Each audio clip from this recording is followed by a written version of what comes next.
네, 먼저 여러분과 함께 나눠볼 거는 사상 최대의 검난입니다. 네, 검사들의 난, 검난, 사상 최대의 검난, 대장동 항송 포기에 검사들이 들고 일어났습니다. 화가 나서, 뿔이 나서 들고 일어나는데 이 소식 여러분과 함께 나눠보겠습니다. 먼저 자료를 같이 한번 보실까요? 노만석 대검 총장 권한대행의 대검 과장들과의 어저께 오전입니다. 비공개 면담 자리에서 이게 어저께 오전인데 어저께는 알려지지 않았고 어저께 밤늦게 알려진 내용입니다. 노만석 검찰총장 직무대행이 이렇게 얘기를 합니다. 법무부 차관이 항소에 대한 대장동 항소죠. 대장동 사건 1심에 대한 항소에 대한 우려를 전달하면서 몇 개의 선택지를 제시해 왔습니다. 선택지 모두 사실상 항소 포기를 요구하는 내용이라서 어쩔 수 없는 상황이었습니다.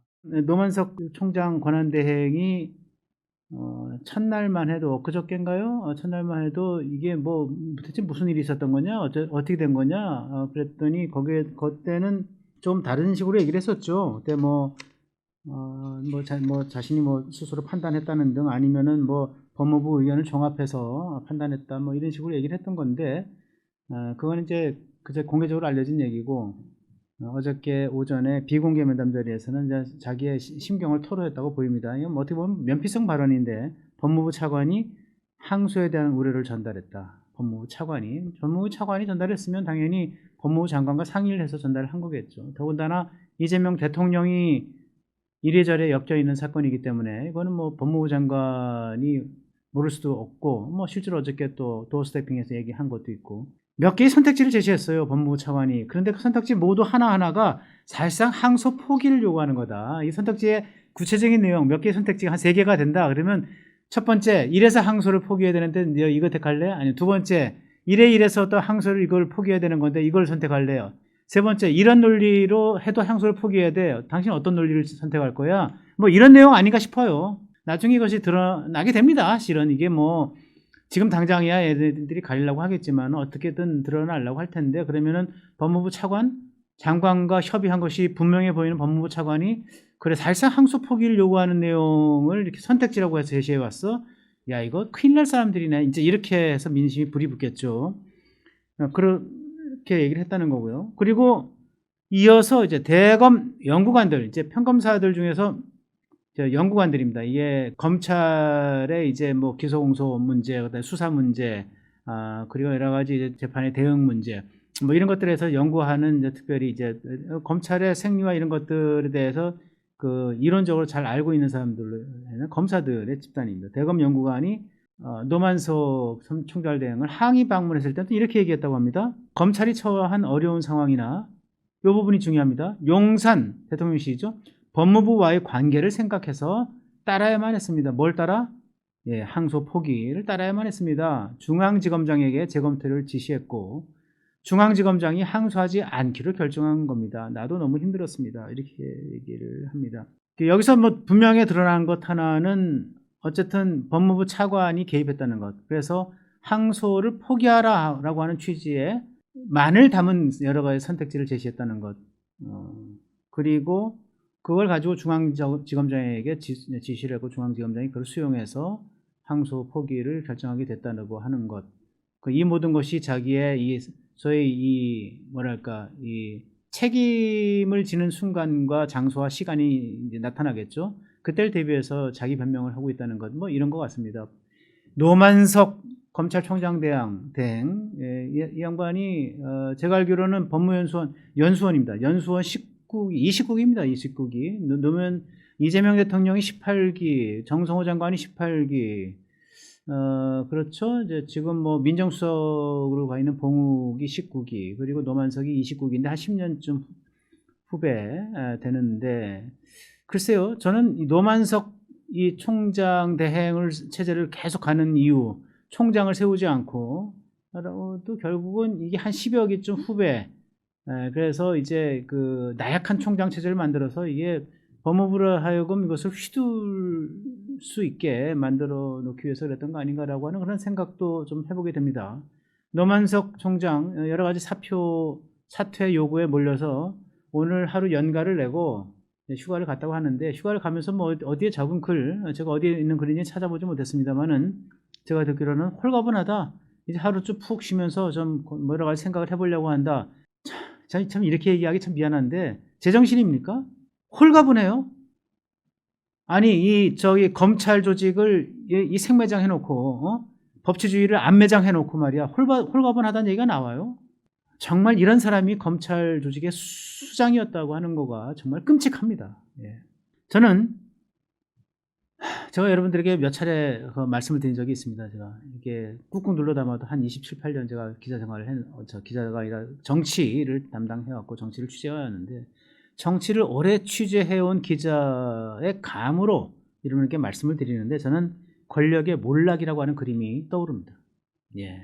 이 사건을 통해서 검찰의 대장동 항소를 포기하라고 사실상 압력을 넣은 이 사건을 통해서 저는 이재명 정권의 몰락이라고 하는 그림이 떠오릅니다. 여태까지 이재명의 면소 그리고 무죄 프로젝트를 쭉 여권이 민주당과 대통령실이 굴려왔죠. 그 정점에 이른 것이 지금 대장동 항소 포기인데 좀 전에 말씀드린 것처럼 법치 안매장 사건이다. 대한민국의 법치는 이미 50년 전으로 후퇴했다. 1987년 체제 이전으로 후퇴했다. 전두환 노태우 군사정권 시대로 후퇴했다. 예. 그렇게까지 생각이 들고요. 한동훈 전 국민의힘 대표가 뭐 검찰의 자살 사건이라고 얘기를 했는데 뭐 검찰의 자살 좋아요. 근데 저는 권력에 의한 검찰 자살 교사 사건이다 이렇게 생각합니다. 검찰을 자살하도록 교사시킨 사건이야. 누가? 권력이. 어떤 권력이? 이재명 권력이. 예. 저는 그렇게 생각을 하고요. 오직 한 사람을 위한 방탄, 그리고 입법, 그렇죠? 그리고 대법원 개편, 공소취하, 면소 추진 이런 것들 쭉 해오면서 그 정점에서 이런 것들을 해놓은 건데 여러분 이 검찰의 항소 포기가 얼마나 큰 사건이냐면요. 이걸 한번 생각해 보세요. 윤석열 정부 때 1년이 채 지나지 않은 시점에 김건희 도이치모터스, 뭐 샤넬백 이런 것들이 막 튀어나오죠. 특히 도이치모터스 사건은 두고두고 이 정권의 발목을 잡을 것이다 그래가지고 빨리 이걸 해결하는 것이 좋겠다. 네.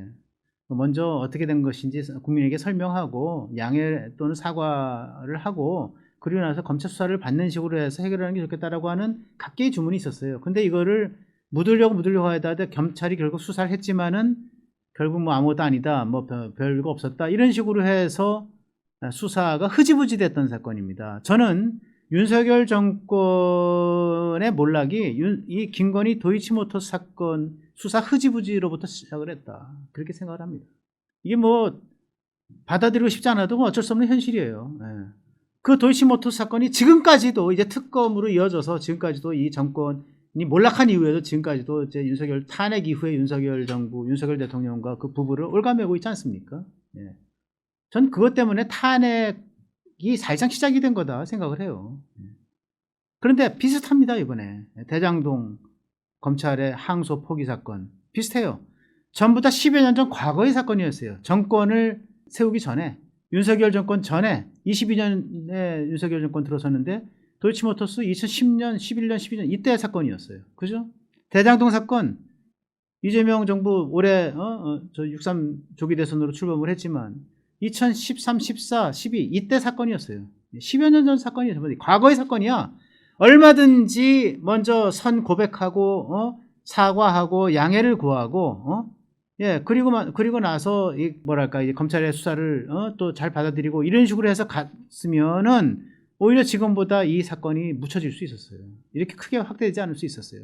저는 윤석열 정권에서 김건희 도이치모터스 사건을 이것을 수사를 흐지부지해서 정권의 단축을 재촉했던 것처럼 이재명 정권에서 이번에 이 대장동 사건의 항소를 포기하도록 함으로써 이재명 정권을 단축시키는 역할을 할 것이다. 저는 그렇게 생각을 합니다. 어저께 대검 참모들이 총장 사퇴를 건의했습니다. 대검 참모들이라고 하는 것은 그야말로 총장을 보좌하는 스태프들이에요. 공안부장, 뭐 형사부장, 무슨 부장, 해서 그 부장들 8명인가요? 검사장 들이죠. 이 사람들이 전부 다 총장이, 물론 대통령이 임명하죠. 총장이 권유로 대통령이 임명한 총장의 말하자면 이제 측근들이에요. 이 사람들이 어저께 오전에 비공개 면담에서 총장에게 사퇴를 건의했습니다. 당신 이대로 못 버틴다. 이게 큰일 난 일이다. 얘기했거든요. 모두 현 정부에서 임명된 사람들이죠. 전국의 검사장 18명, 지검장들 포함해서 20여 명, 한 6명인가요? 가 노만석 총장 대행 이거 추가로 설명하라. 거치 생각하라. 이렇게 요구하고 나왔고요. 대검 연구관 전원이 비공개 면담 해가지고 노만석에 대해서 사퇴를 건의했습니다. 이뿐이 아니에요. 검찰의 부장검사, 차장검사, 검찰이 허리들이죠. 차장검사면은 그 다음에 이제 검사장으로 승진할 사람들이고, 부장검사도 이제 부부장 거쳐서 이 간부 대열에 들어간 사람들입니다. 검찰 3천 몇백 명 되는 조직에서 한 10% 되는 이 300명의 대화방에 shame on you, 부끄러운 줄 알아, 사퇴해라, 노만석, 뭐 등등의 글들이 막 올라오고 있습니다. 이게 뭐 일각에서 터져 나오는 반발, 일각의 무슨 뭐 친윤 찌꺼기 검사들의 뭐 항명, 민주당이 그렇게 얘기하고 있는데, 좀 웃기는 얘기죠. 말도 안 되는 얘기죠. 조직적으로 뭘 하자라고 한 것도 아닌데 마구 분출돼 나오는 겁니다. 박영진 검사장은 실명을 써가지고 정권에 부역한 검찰, 오역의 역사를 만든 검찰 총장 책임을 지고 사퇴하라. 또 정유미 검사장, 정권의 문고리를 잡고 있다가 문 닫고 나가는 게 노만석 당신의 목표냐. 이쯤 되면은 저는 노만석 버틸 수 없다. 버텨서도 안 되고 버티기 어렵고 버틸 수도 없다. 이렇게 생각합니다. 자, 이제 문제는 이제 정성호 장관이 어저께 도어스태핑에서 얘기했죠. 신중하게 처리해달라라고 얘기했다. 아니 결국은 처음에 대장동 1심 재판 판결이 난 직후에 뭐 당연히 법무부 장관은 보고를 받으니까요. 주요 사건이고 대통령이 연관된 사건이니까 보고를 받으면서 신중하게 뭐 잘 처리해 주세요 라고 얘기를 했다는 거고요. 한 4, 5일쯤 지나서 또 한번 중간 보고를 받으면서 여러 가지 신중하게 생각하는 게 좋을 것 같습니다. 얘기를 했다는 것이고요. 31일 대장동 사건의 1심 재판이 판결이 나왔고, 그리고 일주일 안에 검찰이 이제 항소를 해야 되는데 그 마지막 밤, 7일 밤이었을 겁니다. 밤 자정 12시까지인데 그때 정성호 장관이 다시 의견을 묻자 노만석 대검 검찰총장 대행에게 신중하게 잘 생각해서 종합적으로 판단했으면 좋겠다. 이제 이렇게 얘기했다는 거 아니겠습니까? 지금 대장동 개발사업 특혜 의혹 사건 관련 항소 포기 과정이 쭉 표로 나와 있는데, 그래서 그것이 결국 이제 문제가 되고 막 여론이 막 요동치니까 9일 노만석 권한대행이 법무부 의견 창구 후에 지검장과 협의 결정했다. 그러니까 이제 정진우 지검장은 처음에는 크게 얘기를 안 하다가 다 책임이 자기한테 쏠릴 것 같으니까 대검의 지시를 수용했지만 중앙지검 검사장인 정진우 검사장인 중앙지검장인 검사장 정진우 나와의 의견은 달랐다. 노만석과 내 의견 달랐어요. 나는 항소하자는 의견이었다. 이런 얘기를 한 겁니다. 서로 이제 책임 공방 막 가는 거죠, 지금. 그러니까 어저께 정성호 장관이 도어스태핑 하면서 대검에 신중하게 처리할 것을 요구했습니다. 몇 번이나 요구했습니까? 근데 처음에 뭐 재판 나자마자 중간에 한 번, 그리고 마지막 날 3번 다 신중하게 처리할 걸 요구했습니다. 자기 입으로 얘기를 했어요. 하지 않으면 안 될 상황까지 몰려있기 때문에. 그리고 오늘 노만석 검찰총장 권한대행이 드디어는 법무부 차관으로부터 선택지를 받았는데 전부 그냥 항소를 포기하라고 하는 그 요구였던 것이다. 이렇게 얘기한 겁니다. 정성호 장관, 전 참 사실 이 사람 참 개인적으로 좋아하는 사람인데 그래도 친명 그 내에서 그래도 중심을 잡아주고 뭔가 좀 합리적으로 판단하려고 하는 사람이었어요. 근데 어저께 보니까 도어스태핑을 자체에서 했어요. 이것이 일파만파 파문이 커지니까 어쨌든 뭔가 좀 자기가 얘기해야 되겠다. 그래서 출근길 도어스태핑을 했는데 긴장되고 목소리 떨리고 약간은 이제 흥분되어 있고 목소리가 좀 더 커지고 중간에 저는 도어스태핑 하면서 물 좀 달라 그래가지고 이제 생수병으로 꿀꺽꿀꺽 마시는 장면이 나왔는데 이거 연출한 거라 보이지 않습니다. 실제로 목이 탔던 그런 상황, 굉장히 이례적인 상황으로 좀 보고 있고요. 어쨌든 수사팀과 공소팀 전원이 항소를 결정을 하고 부장검사가 결재를 하고 차장검사 결정하고 중앙검사장이 결재를 했어요. 이것이 결국은 노만석 검찰총장의 대행에게 올라가서 뒤집혔을 때에는 노만석 총장은 처음에는 허락을 했거든요. 그래 해라. 그런데 이제 마지막 날 항소 기한 마지막 날 이거 안 돼 라고 했을 때는 뭔가 윗선의 개입이 있었던 것이다. 지금 드러난 것처럼 차관이 막 선택지를 주고 장관이 뭐 신중하게 하라. 아니 공적 사회에서 어떤 건의를 했는데 야 신중히 해 이게 뭡니까? 하지 말란 얘기죠. 오케이, 그렇게 해. 잘 열심히 해봐. 이래야 하라는 거죠. 신중히 하라는 거 바보입니까? 하지 말라는 거죠. 자기가 하지 말라고 시켰다는 얘기를 실토한 겁니다. 정성호 장관이. 예. 그래서 결국 법무부 장관이 차관을 통해서 찍어 누른 거다. 예, 그런 생각이 들고요. 저는 이거를 통해서 이제 드디어 공수처의 수사가 불가피해진 상황이 이르렀다. 이미 야당에서는 국민의힘 물론이고 개혁신당에서도 공수처가 법무부 장관 수사해야 된다. 이렇게 나오고 있습니다. 수사한다면 뭡니까? 법무부 장관이 만약에 자기가 법적으로 허용된 권한, 수사 지휘권을 통해서, 그러니까 법무부 장관은 검찰청법 제8조에 의하면은 개별 사안에 대해서 검찰총장을 통해서만 지휘할 수 있다 이렇게 되어 있는데요. 검찰총장을 통해서 자기 수사 지휘권을 통해서 야 그거 항소하지 마라고 했으면 하지 마라고 하는 것에 이게 타당성 또는 타당하지 않음과 타당함을 가리는 문제가 나중에 발생될 수는 있으나 이것이 권한남용으로 발전하진 않아요. 왜? 지휘권을 행사한 거니까 법적으로. 그런데 수사 지휘권을 행사하지 않았다고 얘기했습니다.